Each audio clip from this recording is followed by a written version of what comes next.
This video is going to talk all about how to find the surface area of rectangular and triangular prisms. You should have learned already how to find or draw a net of a rectangular or triangular prism. And that's a really good way to find surface area if you have a lot of time. However, this is going to help you kind of think through surface area without having a lot of time. So, just to recap, surface area and how it is related to volume. So, volume is the space an object takes up, and it's measured in units cubed. So, if we think about the volume of our classroom, it's everything that's inside the classroom or that can fit inside the classroom. Like if we filled our classroom up with water, that would be the volume. Surface area is a little bit different. It's the amount of material it would take to cover the outside of the shape. So if you've ever wrapped a present, finding the amount of material or the amount of wrapping paper you need to wrap it perfectly without overlapping any wrapping paper, that would be the surface area. So the surface area of our classroom would be the four walls and the ceiling, or the ceiling of our classroom and the floor of our classroom. And because it's area, it's measured in units squared. Alright, so if we take a look at this first shape, we need to ask ourselves what shapes make up this three-dimensional object and how many are there. So this is a rectangular prism, so obviously every side is a rectangle. And there are four sides, and there is a top and a bottom to it. It's kind of like our classroom. So I'm going to start with the sides first. So I notice that every side has a length of 8 and a width of 2. All right, so we're kind of taking apart all of these shapes and just finding the area of them. All right, and I have to make sure. So every length is 2, every length is 8, every width is 2. If I keep going around, this is 8, this is 2, this is 8, this is 2. All right, it won't always be the case. If there are 3 numbers, right here you only see 2 numbers. If there are 3 numbers, then you will have 3 different shapes instead of just 2 like we're going to have in this video. So I'm going to label the sides B, just so I don't get confused with area. And I'm going to write there are 4B to tell myself that there are 4 shapes that are B. And you can kind of also think of this as compound area. You're finding every shape, the area of every shape, and adding it together. So, area of a rectangle is length times width. So area of my 4B, which are the side rectangles, is going to be 8 times 2. So my area is going to be 16. However, there are 4 of them, so I'm going to take 16 times 4, and I'm going to get 64 cm squared because we're dealing with area. So that takes care of the sides, and that's it. So now we're left with the top and the bottom of this rectangle. We have the top here, all right, and then the bottom. And if you see, they're both labeled 8. The length and the width of the top and the bottom are 8. So I'm going to label them as C. I'm going to write 2C. And the area is length times width. And the area is going to be 8 times 8, which is going to equal 64 cm squared. All right. However, I have 2 of them, so I need to multiply this by 2. And I'm only multiplying it that way because I'm running out of room. And I get 128 cm squared. So now I have all of my measurements. I have my 4 sides and my top and the bottom. Okay, so my last step is just to add them together. So I'm going to take 64 plus 128, and that's going to equal 192 cm squared. and that's my surface area. So I'm going to write SA, surface area, equals 192 cm squared. So I know it's a lot of work and a lot of trying to figure out what your shapes are, but as soon as you figure out what your shapes are and you just make sure you're multiplying the right things, then you're on the right track.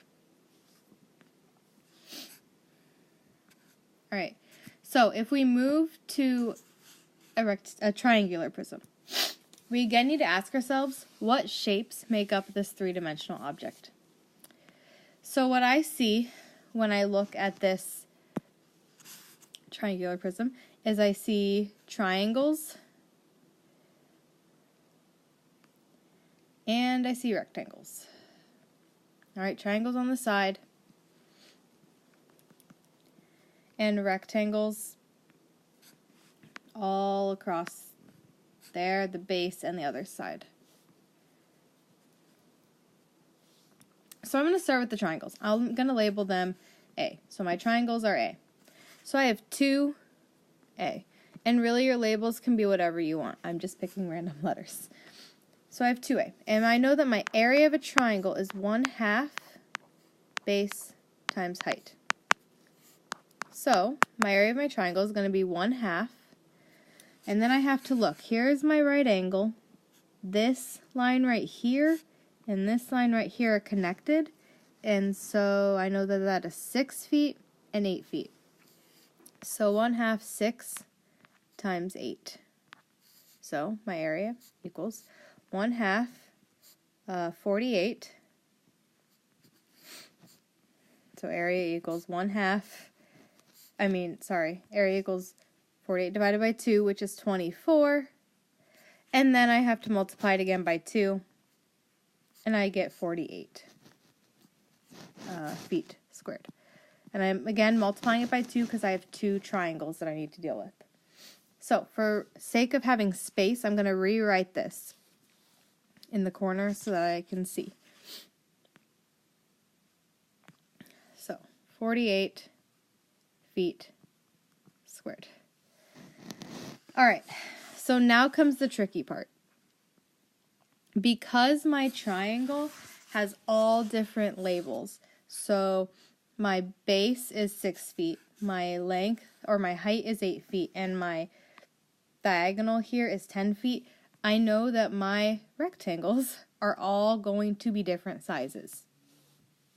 So I have 3 different rectangles here. I have this one, where you can see that length and width is 7 and 8. I have this back rectangle here, where you can see my length and width is 7 and 6. And I have the base, or not the base rectangle, but the bottom rectangle here, where my length and width is 7. If I bring this down here, this is 7, 7, and 10. So I have 3 different rectangles. So I'm going to label the pink one B. I'm going to label my blue one C, and my purple one D. All right, so if I start with the pink one, we have just one, so I'm going to say B is A equals length times width. A equals, if I look at the pink one again, it's 7 and 8. 7 times 8. So A equals 56 feet squared. All right. Then I look at C.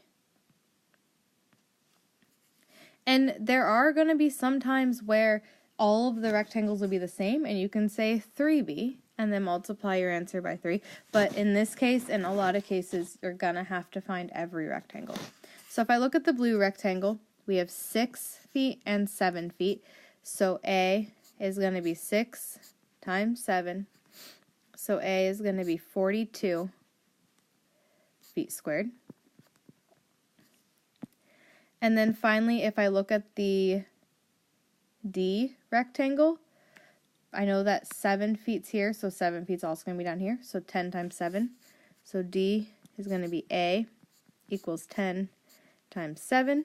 So A equals 70 feet squared. All right, so I found all of my shapes, and again, I know it's a lot of work, but you'll get faster at it as you go. And now I'm going to add them all together. So I need to take all of my final answers and add them together. I'm not going to, well, I guess I can write that up. So we're going to take 48 plus 56 plus 42 plus 70.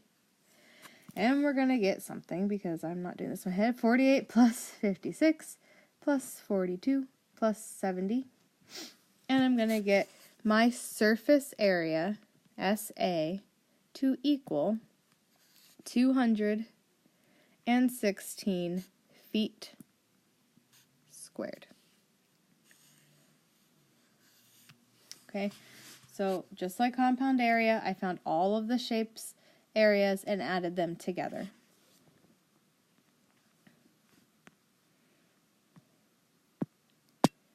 All right, you are ready to work on your own. Just keep asking yourselves what shapes make up this three-dimensional object, how many are there of each shape, and again, as you do it, you will get better as you go. If you have questions, please ask. Good luck.